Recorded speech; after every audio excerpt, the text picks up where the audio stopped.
The Giants head down to the Big Easy this weekend, hoping Jackson Dart can once again lead them to the promised land of a win. In his debut last week, the rookie went 13 of 20, 111 passing yards. Also took off on the ground plenty for 54 yards and a rushing touchdown. And keep in mind, he did it against the Chargers, making him the first quarterback to win his first career start versus a 3-0 team or better since 2002. Taking a look at a little bit more about his stats. You know what I'm really excited about though, Chris? After the game, he went to one of my favorite restaurants in New York. What's that? I think it's called Emilio Bellato. What do you mean you think? It's one of your favorite restaurants? You don't even know the name? Because it's like very Italian, so I'm not sure I'm pronouncing it right. Okay, you don't know how to pronounce it. Yeah, Okay, yeah. I know That's the fair. restaurant. I don't know how to That's pronounce fair. it, Charles. I can't mess that up. Let's welcome in Charles Davis, who's going to be on the call for their game against the Saints this weekend. Charles, let me ask you this. You have watched so many rookie quarterbacks in their debuts over the years. What do you make of Jackson Dart's performance, and kind of what are you expecting from him in game 2? All right, we'll get to that very quickly, but did you call Eli Manning for, him to call a restaurant and get you in like Jackson Dart earlier this year? That exclusive restaurant that only had 8 tables, and he's like, "Hey, Eli, I'm going to rely on you, and I appreciate you mentoring me.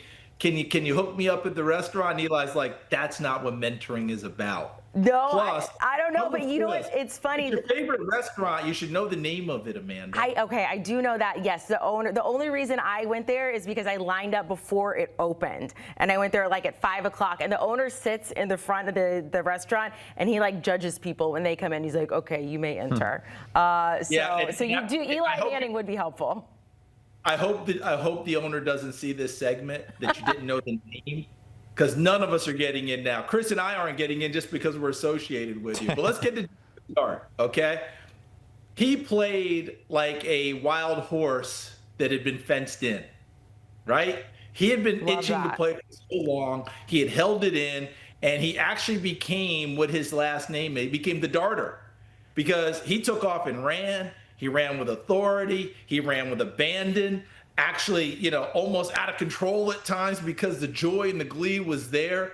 The numbers aren't going to blow you out of the water throwing the football, but because the Giants ran it so well, and meaning they had enough attempts that they could go for it late in the count, all of those things, like Scatterboo, he had 25 carries for 79 yards. So that's not going to kill you. That's not going to make you go, "Wow, what a great day."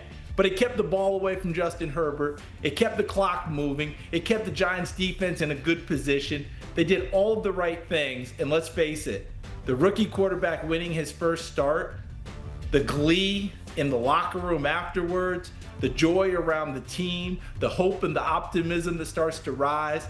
And you guys know New York fans. They're loving chanting Scatterboo already. And now they believe their quarterback. But you remember Danny Dimes' debut in Tampa was pretty good too. So Jackson Dart's got to do it again and again and again.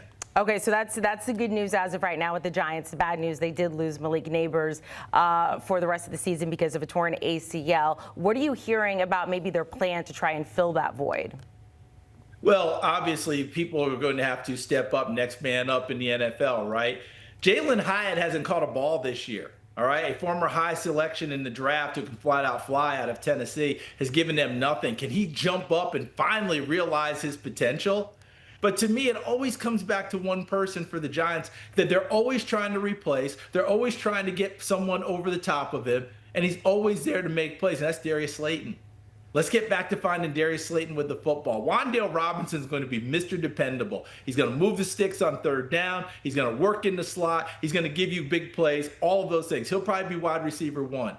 But Darius Slayton is the guy I'm keeping a real strong eye on.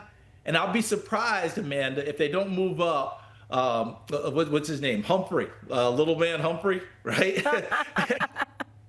I expect him to come up out for the practice squad. Because if you go back and watch preseason, Jackson Dart and Humphrey had a really great connection, and they worked together a lot on the second team and the third team in preseason.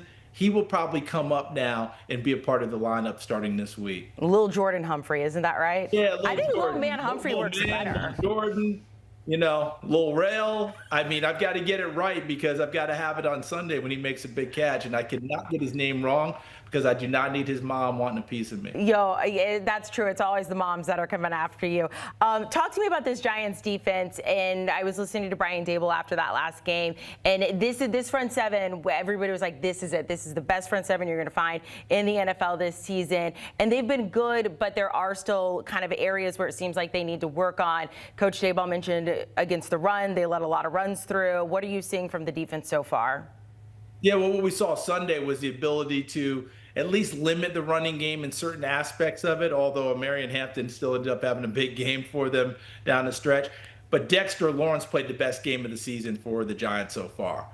And when Big Dex is playing well, when it's sexy Dexy, all right, look out. Because now he plugs things up in the middle, makes a lot of plays up and down the line of scrimmage. He's very active. And then, of course, getting the interception, running 37 yards, that really got him activated. But when they can do that, now you're turning loose Brian Burns, who has been the best player on the Giants so far this season on both sides of the football. Now you're turning loose Kayvon Thibodeau, who's been the second best player for the Giants on both sides of the football. And, oh, yeah, you have your rookie number one pick, Abdul Carter, who's also playing pretty well off the edge. But you have to earn the right for those edge guys to have an effect, and they earned that right on Sunday against the Chargers.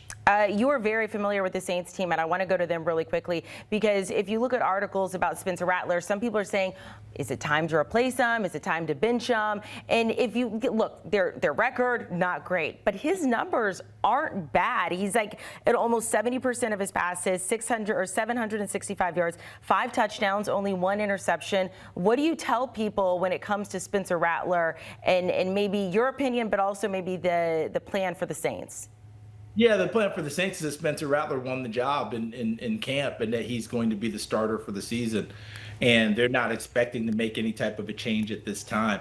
He's playing fine football. He's taking care of the ball. The ball's not going out of his arms. He had 6 fumbles last year. I think he's had 1 this year, but it wasn't even a lost fumble. He's only thrown the 1 interception. So he's done a very nice job taking care of it.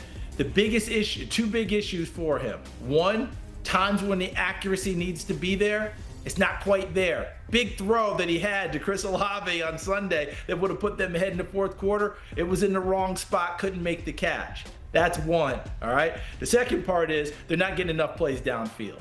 That's not all his fault. Can they continue to run the ball as well as they did Sunday against Buffalo? If they can, that should open up more of the play action. And they've got to find ways to push the ball downfield to Olave, to Shaheed, to Brandon Cooks, Juwan Johnson in the seams as a tight end, and, of course, swinging it out to Alvin Kamara.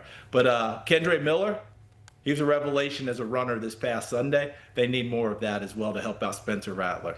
Charles, we appreciate your time.